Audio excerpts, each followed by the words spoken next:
Welcome to Unlearning with Laura, the podcast where you get to rewire your mind, reclaim your power, and break generational cycles. I'm Laura Stiles, clinical hypnotherapist and mindset coach, and founder of The Mindful Generation, the place where parents come to transform their lives and live with more purpose and freedom. Let's dive in. This episode is brought to you by Mother Cup of Tea, a gorgeous range of herbal blends designed to support women's hormone health, energy and well-being. Honestly, they are like a hug in a cup. You can grab your 25% off of their wellness collection using the discount link in the show notes and use the code MINDFUL25. In the words of my youngest, Yeah, we all love tea. How cute was that?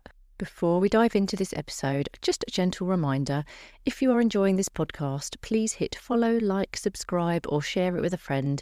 It makes such a huge difference for a small business owner like me, and it really helps this podcast to reach more mums who need it. Hello, beautiful parents. This episode is all about taking the pressure off meal times.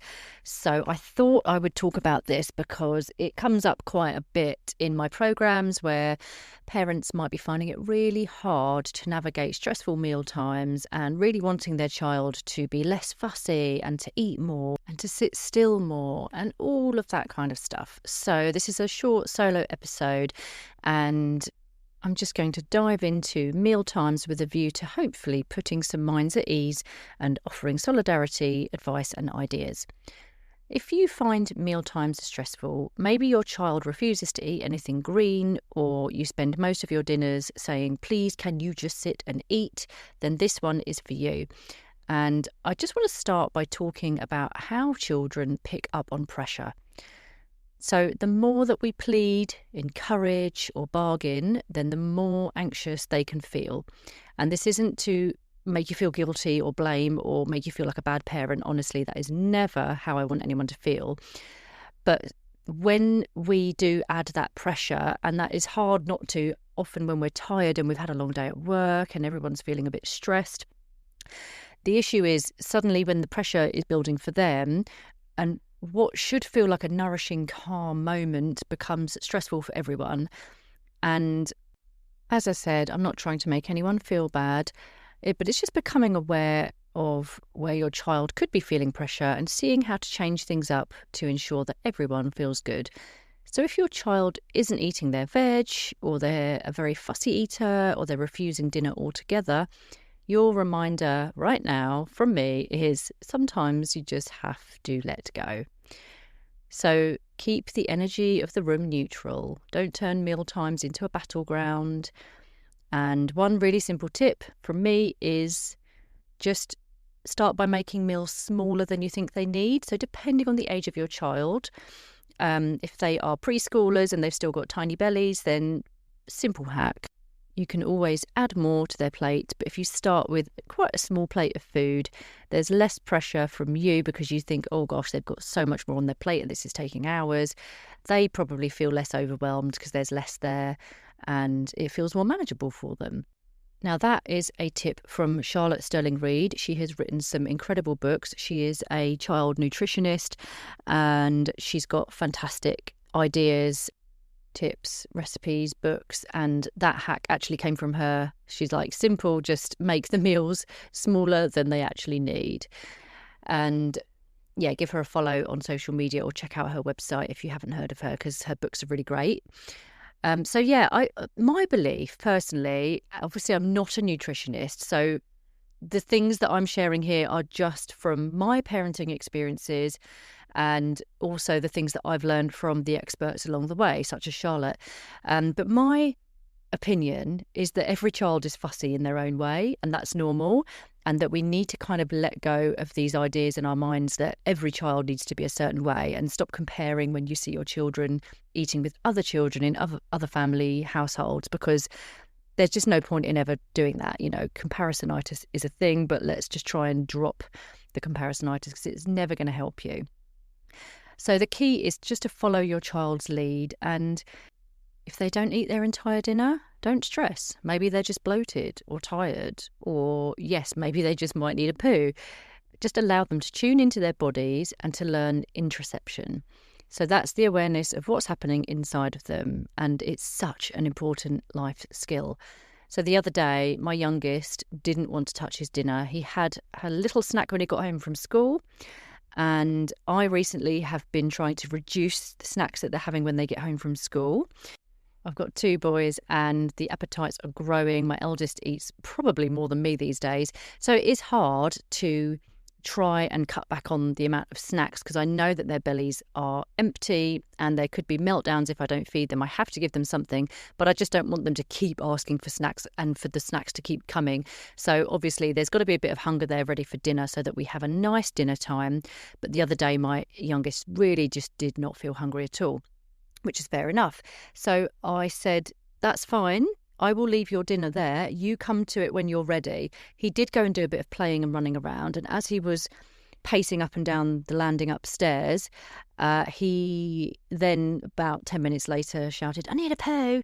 So obviously, because he was very stacked up in there, he wasn't feeling hungry. After he had done his number 2, about maybe 15 minutes after that, he was ready to sit down and have his dinner. So this is just a real life example of encouraging them to learn about the interoception, the awareness of what's happening inside their bodies.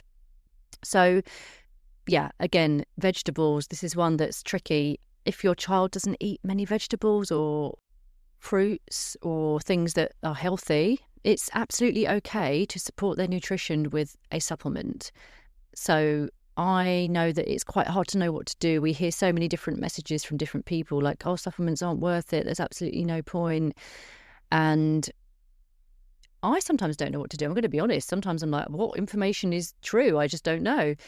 But the more that I have researched into this, and as someone who has got quite a fussy kid, my youngest is relatively fussy with his food, I've had to really be mindful to ensure that he's getting the nutrients that he needs. He doesn't particularly like certain meats.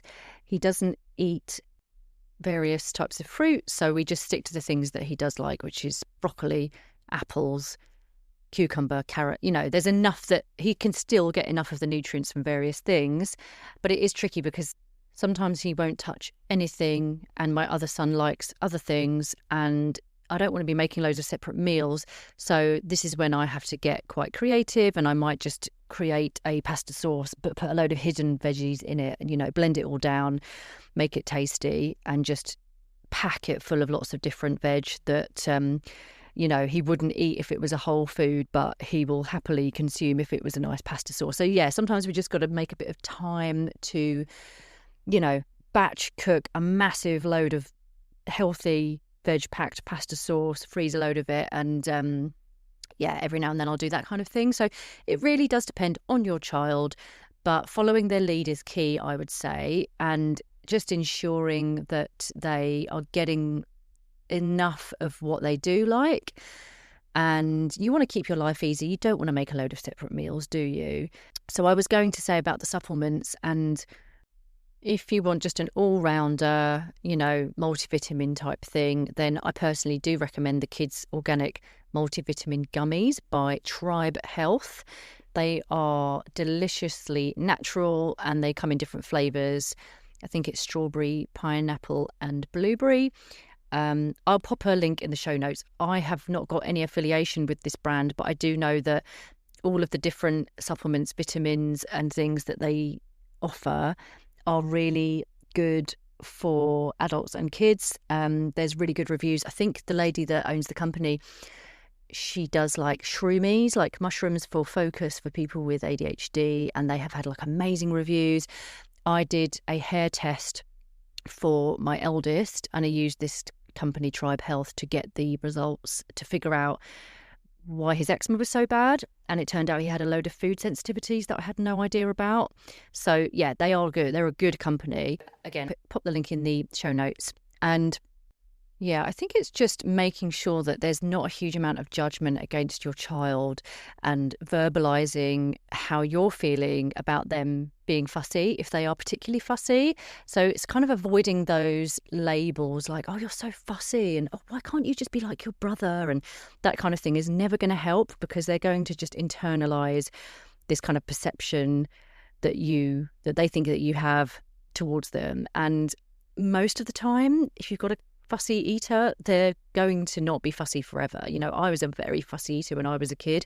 A lot of it was sensory, a lot of it was just the flavours felt really strong. And now I would say I pretty much eat everything. There's probably nothing that I don't really like, apart from maybe Marmite. So yeah, it's never going to last forever.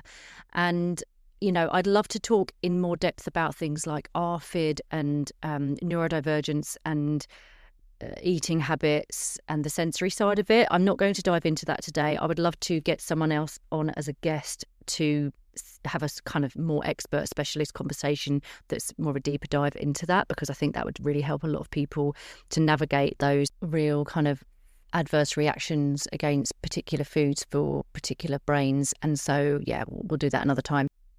Now, moving on to sugar, salt, E-numbers. Obviously, we all know how important it is to be mindful of the excess sugar and that kind of thing. But key is balance, because we do live in a world where we're constantly marketed unhealthy foods. So please go easy on yourself, because in a world where they are making profits from us eating unhealthily, really is very hard to avoid. Balance is key. And you know this, like, you just need to do the best you can with trying to get a balanced meal on that plate. And just remember, no child is a perfect eater. So taking the stress out of meal times can absolutely transform not just what your children eat, but how we all feel around food. I just really quickly want to talk about vitamin D, because if your children don't get enough from food sources like fatty fish, like salmon, mackerel, that kind of thing, eggs, mushrooms, or leafy greens, you can try a vitamin D and K2 oral spray. There is one from Better You that's bubblegum and blueberry flavoured. Kids absolutely love it because it's really nice and it's just a quick spray in the mouth, and there's no tablet that needs to be taken. I will link that below as well. Again, no affiliation or anything. Although I should get in touch with Better You, because they did send me a load of free stuff once and it was all really good. So I'm going to ask them, that's just reminded me, I'm going to ping them and see if they could offer some sort of discount link. So I'll keep you guys posted. But what I like about the oral sprays is it goes into the bloodstream quicker than taking a tablet, apparently. And my kids don't often like tablets. My eldest is fine, but my youngest won't really take a tablet. So that's a good one for obviously like ensuring that bones are strengthened. And this time of year, we're not getting enough vitamin D from the sun. So as I said, I will pop the link in the show notes. For me personally, I have had to pay closer attention to my vitamin D now because I'm in my 40s and my mum has osteoporosis. So I now take a vitamin D and K2 supplement myself and try and eat more things like broccoli and sardines and almonds, because they're all great sources of calcium. And it's just important that I'm mindful of this before the menopause years, because when estrogen drops and bone health becomes more crucial, it's just, I guess I have to start putting in that groundwork now. Anyway, I digress. If you have young children and mealtimes are a battle, these are the things I want you to remember.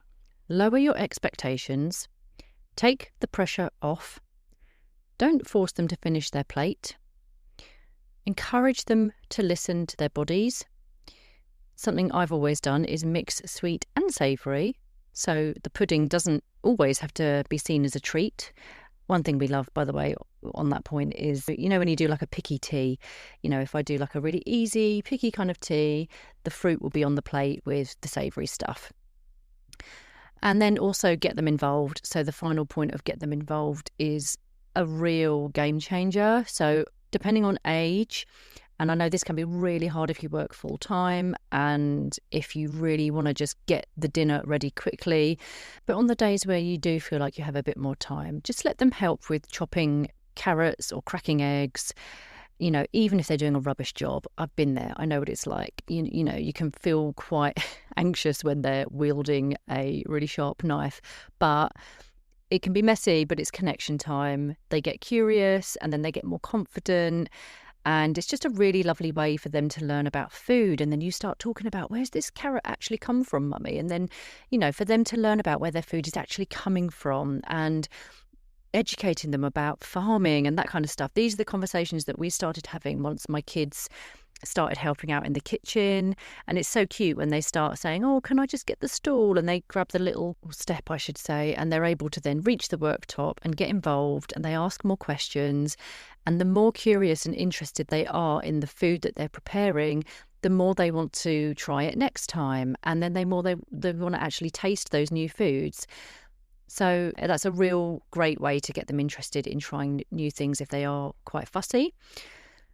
And on the point that I mentioned about not forcing them to finish their plate, again, like sometimes, if you're eating a meal and it just feels like it's so much, and you've got a huge meal in front of you and you're already really stuffed. Imagine what it would be like if someone was breathing down your neck saying, hey, can you finish your plate? And you just haven't got any more space left in you. It's just being aware of, where is that coming from? Why are you really wanting them to finish their plate? Has that come from your parents? And that's just an unconscious narrative that you are passing down without kind of realizing. So it's just being aware of why you might be saying that, and encouraging them to listen to their bodies is a really important one, obviously. I want to also mention eating together at the table. Now, this can feel really, really hard for those families where you are both working full time. If one of you is working away from home or travels a lot, or perhaps you're both working outside of the home 5 days a week, and by the time you get home it's quite late and the kids don't get collected from childcare until sort of 6 p.m. or something like that. It's very, very hard to then cook a meal, all sit together. There's going to be some evenings where it's impossible. I know this because we have been there. When my children were really young, it was really collecting them at, I think, 5:30. By that time, I was really exhausted. Sometimes I couldn't cook a meal from scratch. It was like oven meals or leftovers or whatever. We tried as much as we could to sit together at the table as a family. But actually, most of the weekdays, it was impossible. I've just remembered they were actually having their dinner at nursery. I've just remembered it was like 5 o'clock tea. Yeah, so by the time they'd had their tea at nursery and we got home, it would be just my husband and myself making our own quick dinner, and then it was the bedtime routine. So it's really hard to create this perfect life that you see other families doing on social media. So please just be kind to yourself. Give yourself some compassion, because a lot of days it's just going to be impossible. If it feels overwhelming to try and get your children to help out in the kitchen and chopping and meal prep, maybe just try it on a Saturday lunchtime or whenever feels easiest, just to make life simple, and then go from there and see if you can get them doing it a bit more. Another thing I wanted to touch on was being a role model around food. So one of the most powerful things we can do for our children is model the relationship with food that we would love them to have. So as I just mentioned, eating together whenever possible. Sometimes it is impossible. That's fine. Life is going to change. Phases change. When your children start school, perhaps you'll be eating at the meal table more often during the week than you're not. So just take everything as a phase. But even if it's just sharing a few bites or a snack rather than a full meal, if you're eating together, it teaches your kids how to eat a variety of foods and helps them to see how mealtimes are positive and they are a shared experience. If what I've just described is your current reality and there's not many mealtimes in the week where you do sit together, then can you just ensure that the weekends are the dedicated meals where you are eating together?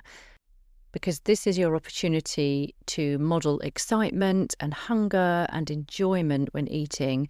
And you can talk to them about your favourite meals, and you can say to them things like, I've really enjoyed that dinner, or, oh, this soup tastes so comforting. And that sense of enthusiasm can be contagious.